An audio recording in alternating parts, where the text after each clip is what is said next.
영수회담은 일단 끝이 났고요. 조국 대표, 영수회담 전에 이재명 대표와 비공개로 만났고 하지만 본인이 원했던 범야권 연석회는 성사되지 않았습니다. 조국 혁신당이 22대 국회 1호 법안으로 한동훈 특검법을 준비했다고 밝혔지만 민주당의 반응이 꽤 뜨뜻미지근합니다. 검찰 독재 조기 종식과 사법 정의 실현을 위해 조국 혁신당은 22대 국회 첫 번째 행동으로 한동훈 특검법을 발의하겠습니다. 검찰 독재의 황태자 한동훈 대표가 평범한 사람들과 같이 공정하게 수사받도록 하라는 국민의 명령을 받드는 행동입니다. 지금 이재명 대표나 조국 대표 같은 사람들은 순전히 자기 징징거리기 위해서 정치합니다. 자기가 감옥 가기 싫고 자기 주변에 있는 사람들이 피해받는 것에 대해 복수하기 위해서 사적인 복수를 위해서 정치합니다. 조국 혁신당은 22대 국회가 문을 열기만을 기다리는 것 같죠? 먼저 이현정 의원님. 네. 이른바 한동훈 특검법 준비 끝이다. 체급 띄워주기 관심 없다는데 근데 이제 민주당에서는 조국 대표가 저렇게 치고 나가도 일단은 신중하거나 별 반응이 없습니다. 이거 어떻게 판단하세요? 결국 민주당에 봐서도 한동훈 특검법은 조국 대표의 복수 열전이다. 뭐 이렇게 보는 거 아니겠습니까? 그러니까 개인적인 어떤 수사를 받았던 사람의 어떤 복수를 위해서 지금 한동훈 특검법에 대해서 국민들이 얼마나 동의를 하시겠습니까? 지금 뭐 수사가 진행되는 게 있습니까? 자, 그런 상황인데 그거를 다 모아서 특검을 하자라는 이런 주장을 하는 것 자체는 그러니까 이게 자칫하면 지금 이 야당에서 즉 민주당이 추진하고 있는 뭐 최상면 특검이나 김건희 특검법을 희석시킬 가능성이 있는 거예요. 왜냐? 이 한동훈 특검법을 주장하는 순간 민주당 입장에서도 아니 별거 아닌 가지고 왜 자꾸 특검을 하자고 그러지? 라는 어떤 프레임에 빠져버릴 수가 있는 거예요. 아마 이 지금 이제 조국 대표는 본인의 어떤 가족들이 이 수사를 당하고 이런 것에 대한 아마 한이 있을 겁니다. 예. 그것 때문에 이제 한동훈 전 위원장을 뭐 특검을 하자라고 하겠지만 그러나 이재명 대표 입장에서는 지금 이게 집중해야 될 과제가 있는데 거기까지 이걸 전선을 넓혀버리면 국민들이 이 세 가지가 이거 뭐 너무한 거 아니야? 지금 뭐 다들 이렇게 뭐 특검으로 해서 그냥 정부를 흔들려고 하는 거 아니야?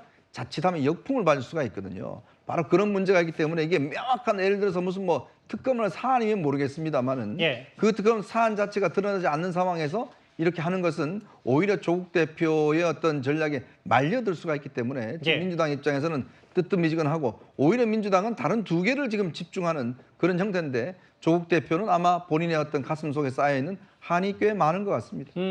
체급 띄워주기 조국 대표가 관심 없다.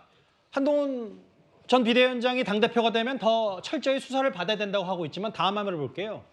성춘 부장님, 저하고 오늘 한국일보 보도를 같이 한번 만나보실까요? 민주당의 수도권 중진의원 한 명은 한동훈 전 위원장을 제2의 윤 대통령을 만들면 안 되고 이게 특검법이 실제로 법리적으로 가능한 건지 따져봐야 된다라고 했고 특검법으로 재평가를 받을 기회 줘야 하는 이유를 모르겠다. 이게 사실 조국 혁신당이 이번에 선전했음에도 12석밖에 없기 때문에 민주당 입장에서는 민주당이 힘을 안 실어주면 사실 할 수 있는 게 또 조국 혁신당도 많지 않아서 제2의 윤석열로 만들어주면 안 된다. 한동훈 띄워주기 아니냐라는 게 민주당의 시각이 많은 것 같죠? 근데 민주당에서 뭐 유불리를 따져서 한동훈 특검법을 대한다기보다는 일단은 지금 뭐 저 여러 의원들이 입장을 내놨지만 한동훈 전 위원장이 됐죠 이제. 그리고 아마도 전당대회에 안 나올 것으로 예측이 되고 당분간은 뭐 혼자만의 좀 시간을 갖겠다고 한 상황에서 굳이 한동훈 위원장을 다시 정치 이슈의 메인으로 이끌어내는 게 필요하겠냐라는 그런 차원에서 개별 의원들의 발언이 있는 것이고요.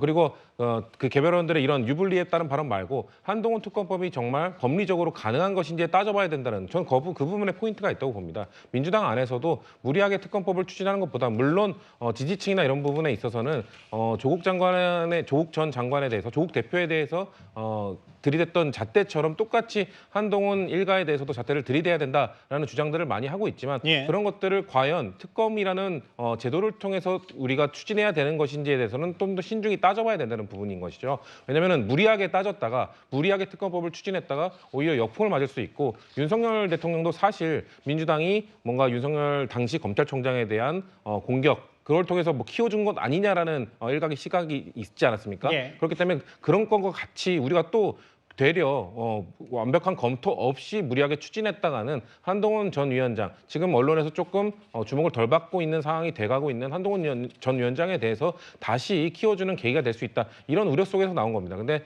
민주당 전체적인 시각은 어쨌거나 특검법이 이게 법리적으로 정말 가능한지 따져봐야 되는데 아직까지는 거기에 명확한 근거를 찾지 못했다. 문제의식에는 공감하지만 특검법이라는 그 법리적 해석에서는 명확한 그거를 아직 잡지 못했다는 차원에서 지금 섣불리 동의를 하지 못하고 있는 걸로 보입니다.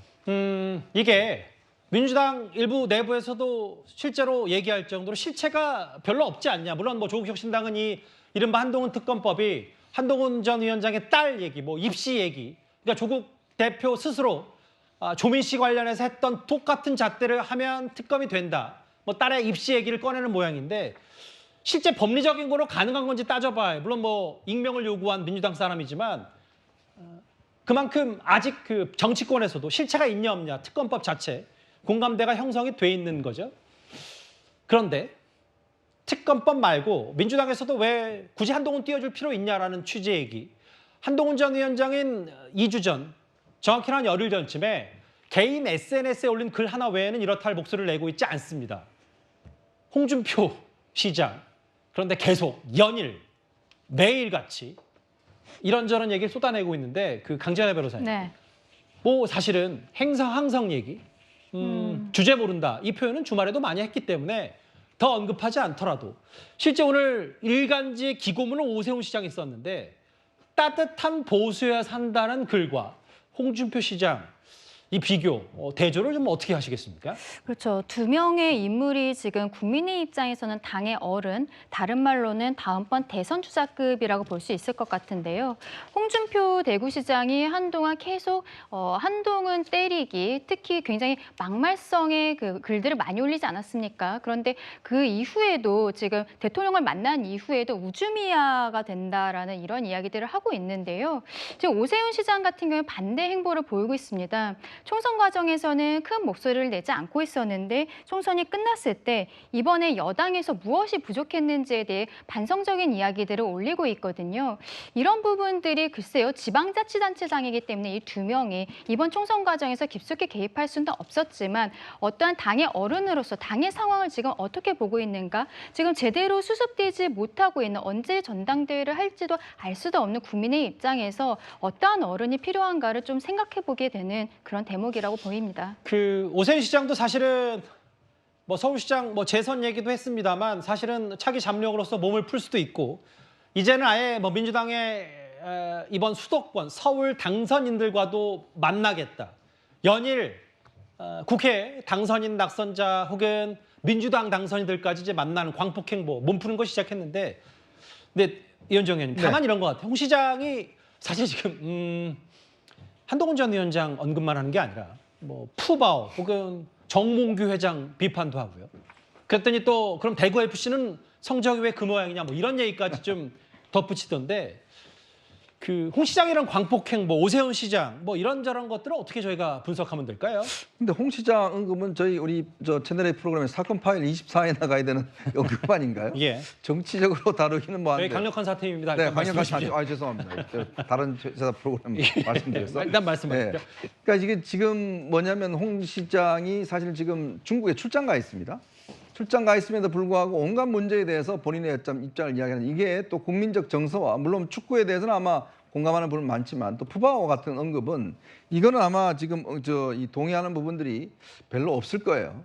그리고 또 이 오세훈 시장과 접근한 방식이 전혀 다르죠. 예. 즉 한동훈 지금 이 홍 시장은 사람을 겨냥해서 지금 비난하고 있는 거 아니겠습니까? 즉 한동훈 위원장을 겨냥해서 비난하고 있으면서 한동훈 위원장을 어쨌든 간에 지금 대권 후보 그룹에 탈락시키려고 하고 있는 건데 반면에 홍 시장 같은 이 오 시장 같은 경우는 근본적으로 이번에 어떤 이 보수가 가지고 있는 노선, 즉 국민의힘이 앞으로 가야 될 노선, 이런 정책 이런 부분에 대해서 이야기를 하고 있거든요. 예. 그러니까 접근 방식이 전혀 다른 거죠.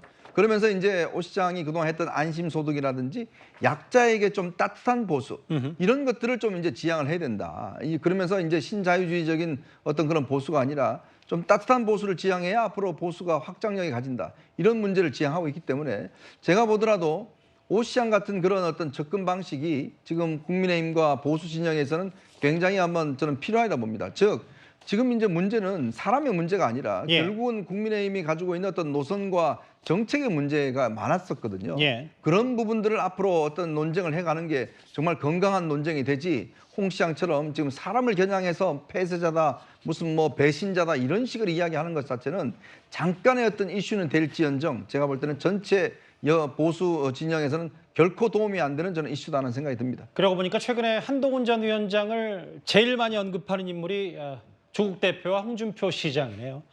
알겠습니다.